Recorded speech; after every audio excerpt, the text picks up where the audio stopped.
Hello out there, and welcome to Countdown to Arlington. We're getting ready for the Final Four coming to North Texas. It's still a little ways off, but we're getting some great basketball being played here locally, nationally. I'm Jimmy Birch, the college basketball writer at the Star-Telegram, joined by Stephen Stevenson, our TCU beat writer.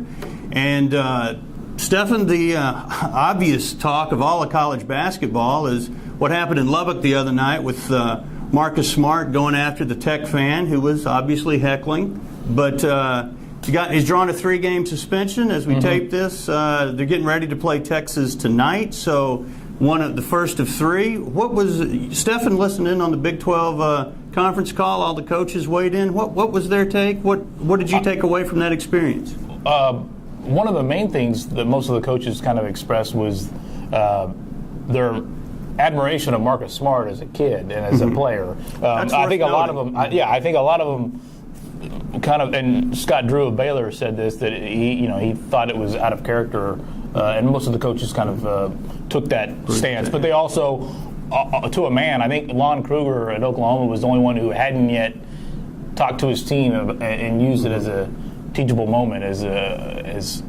the catchphrase goes of the moment. Yeah, and that's what it really needed to be, was a teachable moment. Because, I mean, you know, no matter what, you can't lay hands on the fans in the stands. It doesn't matter how much he heckles you. It doesn't matter what else is going on. That's just crossing a line that can't be crossed, and we've never been there in college basketball. I was glad it was only a 3-game suspension because you're right, you cannot touch a fan, but he shoved him, he didn't punch him, which is a big difference.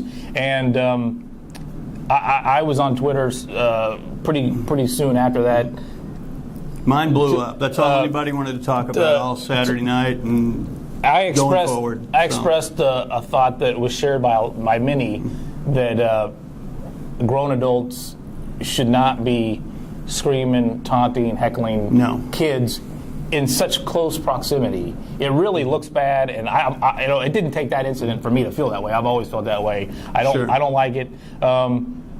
I got some pushback from Texas Tech fans who thought I was kind of pointing finger to them, which I wasn't at all. Yeah, it's all fans everywhere. Well, you can go off forever on boorish fan behavior. Yeah. The fan, Jeff Orr, is not going to come back to another game this year based on what Tech said, so he's technically serving an 8-game voluntary suspension. I hope he learns something about courtside decorum the next time he comes back. And you could talk forever about this. I mean, it's just crazy. Both he and Marcus apologized, which is good, and I think Texas Tech handled it pretty well. I think, it was in 3 games, kind of an arbitrary number, but it's about 30% of the remaining schedule. That seems reasonable. I'm glad he's not out for the year. It's appropriate. He could have been. And it's going to hurt Oklahoma. Oh, it's going to hurt them. They've lost 4 in a row, and they lost their freshman guard. Right.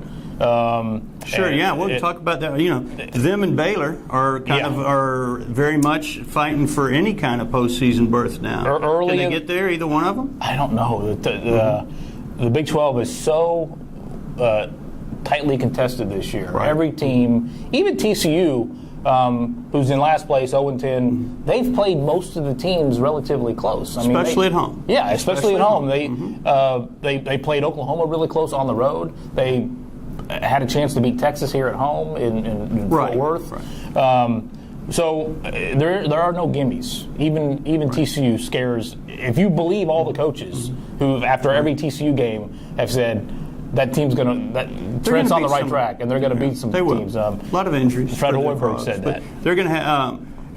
My feeling is you're going to have to be at least 9-9 in the Big 12 to get in the NCAA tournament. I'm not sure if Baylor or Okie State can finish there. Either one the NIT would love to have either one, and probably may wind up getting both. And as far as the coaching repercussions, I think Travis Ford, based on preseason expectations, is on a much hotter seat than Scott Drew, who took Baylor from the abyss of awfulness to total respectability. I don't think Scott's in any real trouble for a job situation. Yeah, Scott Drew's still got a lot of goodwill built up for what he's done. He sure does, and he recruits very well. But in terms of coaches, best coaching jobs in the country, we're getting down to this crunch. Obviously Jim Boeheim, Greg Marshall coach undefeated teams.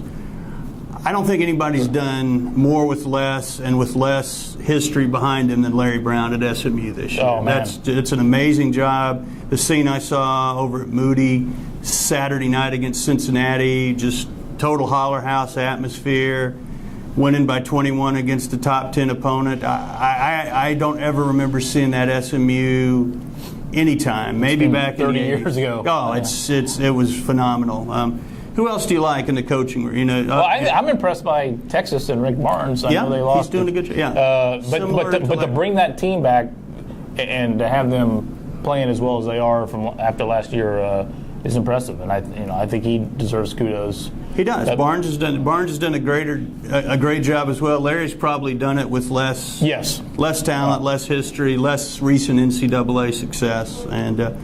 Anyway, it'll all shake itself out over the next month. It'll be fun to watch, and some of those guys will probably get here to Arlington and play over at Jerry World. And that's all the time we got for the day. We appreciate you tuning in, and check us out next time.